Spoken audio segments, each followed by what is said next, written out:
Welcome back to another episode of the Casey Campbell Podcast. Casey Campbell with you, of course. Pleased to be joined by Jim Sparks, the head football coach at Novi. Hey, Jim, how are you? Doing well, Casey. Nice to see you. Nice to see you too. So how's the summer been? And I know with wrapped up this week, I know kind of this week is kind of I know a lot of schools approach this week differently, but how is what has been going on at Novi this week?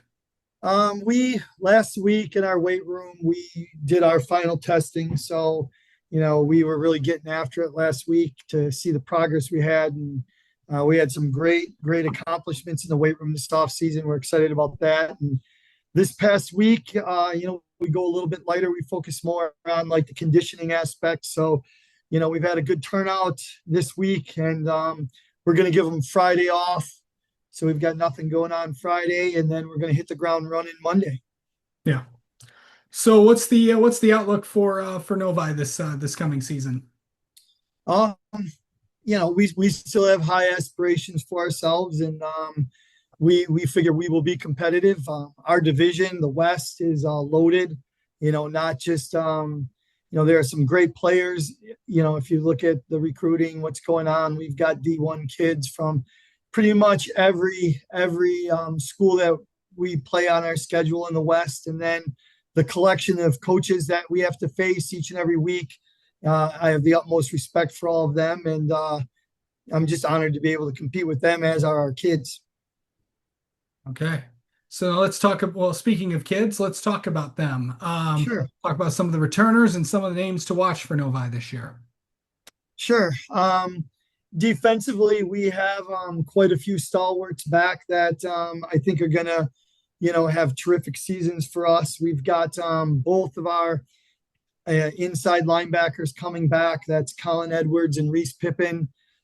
They've had tremendous off seasons, and they're going to be leaders on that defense. And then we have quite a few guys coming back in the secondary.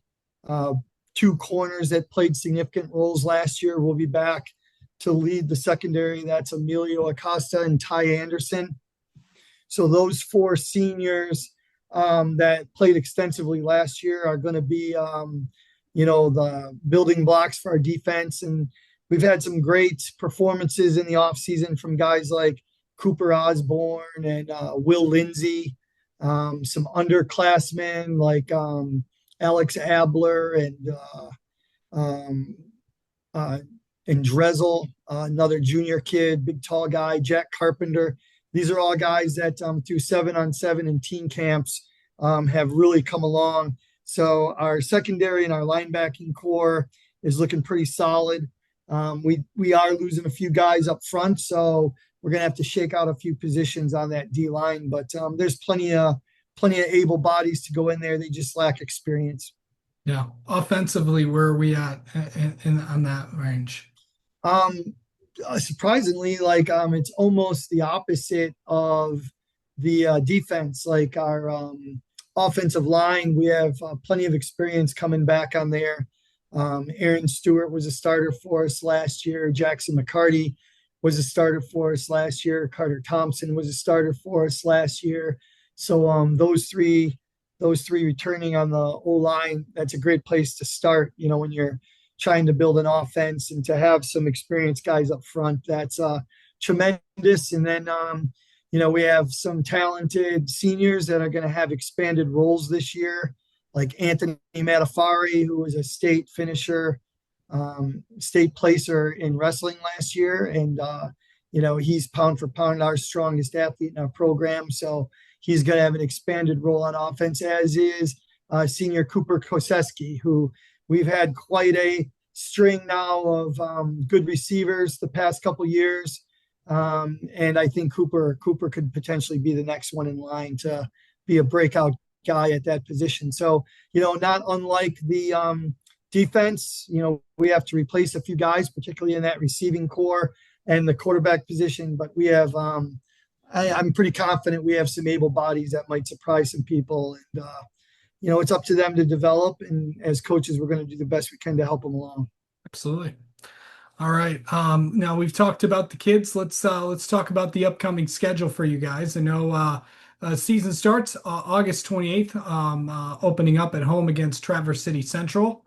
And then, of course, we get into conference play September 5th at Heartland, September 12th home against Brighton, September 19th at Canton, September 26th home against Plymouth, October 3rd at Salem, October 10th at Howell, October 17th home against Northville, and then, of course, the last week of the season will be the crossover game in which, if I'm not mistaken, the East teams will be hosting this year. So, in terms of the league, what do we expect? Obviously, I'm very familiar with this division, Yep. but it's going to be another good year in the KLAA and a couple of lasts in the KLAA this year as well.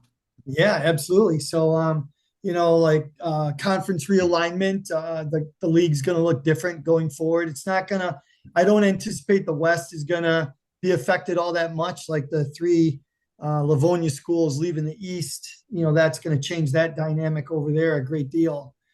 So, got to be a little sentimental. The KLAA, since I've been around the last 5 years, has been a tremendous league, and I value the relationships I've made with the coaches in our league. And we'll have one last good go around with the whole group, and then change is good. So great things in the future, however that shakes down. And in terms of our schedule, when you leave that off, there's no gimmies on there. Nope. That's for sure. And I anticipate, I think like overall the league is kind of on an upswing. I mean, we got a new coach at Heartland. I know he's got plenty of tremendous players coming back over there. So he's got a lot to work with, and he's experienced in the KLAA. So I'm anxious to see what they look like under the new coach. And, the top of the league the past couple of years, it's been dominated by teams like Howell, Brighton, and Northville. And I don't see that being any different. When you've got leaders like Coach Lewis Lemons and Luplo over there, you don't expect programs like that to take back. And their kids are tough-minded kids and ultra competitive. So it poses a great challenge for all of the teams in the West Division to try to be able to put our name up there with those three teams. And that's our goal, is, as I'm sure the rest of our division is. The goal is to try to just be able to have our name associated with the three great programs that have been at the top of our division the past several years. Absolutely. And of course, obviously you mentioned this week, and what are the next few weeks as we get in on the 11th, and then of course with the scrimmage that I believe you are hosting once again. Yes, we are. The next few weeks, like it's you try to make sure you've got everything planned out. You want to be as efficient as you can. When you sit there and you say like, oh my gosh, we're going to be practicing 4.5 to 5 hours a day for 8 days, and then a scrimmage, it sounds like you have so much time. But the challenge with these first couple of weeks is to make sure that you're being productive in every minute you have at your disposal. So the next couple of days are just 100% just making sure the kids got physicals, make sure their registration is up, making sure your coaches all know their duties and everybody is clear on what their responsibilities are, so that come 4 o'clock on the 11th, when the clock starts running, we're utilizing every minute to give our chance to be as good as we possibly can. All right. Well, Jim, thanks as always for coming on and talking with us, and best of luck to Novi this season. All right. You're very welcome. Looking forward to seeing you around. Absolutely.